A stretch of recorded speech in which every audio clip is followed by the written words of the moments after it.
దేశ రాజధాని ఢిల్లీని ఆనుకొని ఉన్న హర్యానాపై కాంగ్రెస్ బీజేపీలు దృష్టి పెట్టాయి. గత ఎన్నికల్లో హర్యానాలోని మొత్తం 10 లోక్సభ స్థానాలు కైవసం చేసుకున్న ఎన్డీఏ కూటమి ఈసారి కూడా అదే పరంపరను కొనసాగించాలని గట్టిగా కృషి చేస్తోంది.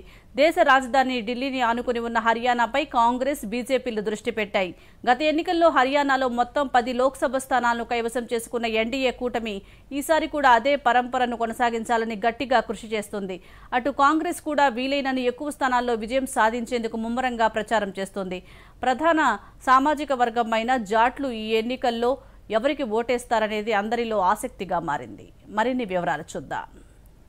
సార్వత్రిక ఎన్నికలు సమీపిస్తున్న కొద్దీ పార్టీలు ప్రచారాన్ని ముమ్మరం చేశాయి. అన్ని పార్టీలు గెలుపే లక్ష్యంగా పనిచేస్తున్నాయి.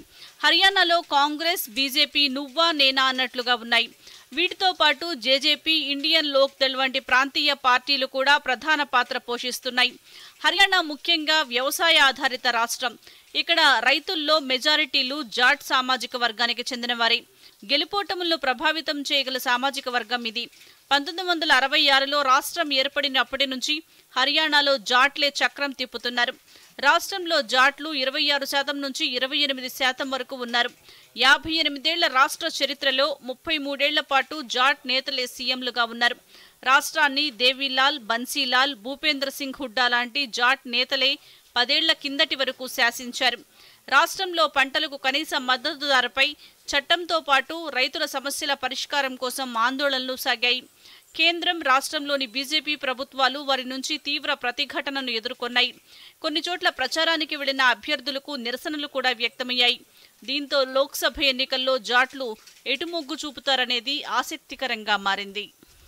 రాష్ట్రంలోని మొత్తం 10 లోక్సభ నియోజకవర్గాల్లో 4 చోట్ల జాట్లు ఎన్నికలను ప్రభావితం చేసే అవకాశం ఉందని భావిస్తున్నారు.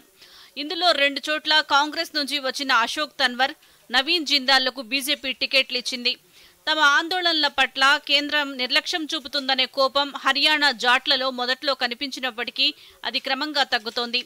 కాంగ్రెస్లో సమర్థవంతమైన నాయకత్వం, కేడర్ లేకపోవడంతో జాట్ సామాజిక వర్గం బీజేపీకి అనుకూలంగా మారుతోంది.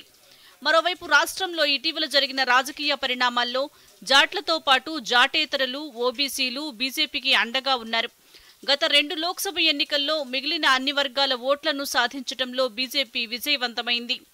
ఇటీవలే పంజాబీ వర్గానికి చెందిన ఖట్టర్ను తప్పించి ఓబీసీ వర్గానికి చెందిన నాయబ్ సింగ్ సైనీని ముఖ్యమంత్రిని చేయటం ఆ పార్టీకి కలిసొచ్చే అంశం. జాట్ల నుంచి కొంత ప్రతికూలత ఉన్నప్పటికీ అది పెద్ద అడ్డంకు కాదని బీజేపీ నేతలు భావిస్తున్నారు. మొత్తం మీద లోక్సభ ఎన్నికల్లో హర్యానాలో బీజేపీనా లేక కాంగ్రెస్సా ఎవరు పైచేయి సాధిస్తారనేది ఆసక్తికరంగా మారింది. Bureau report, Doordarshan news.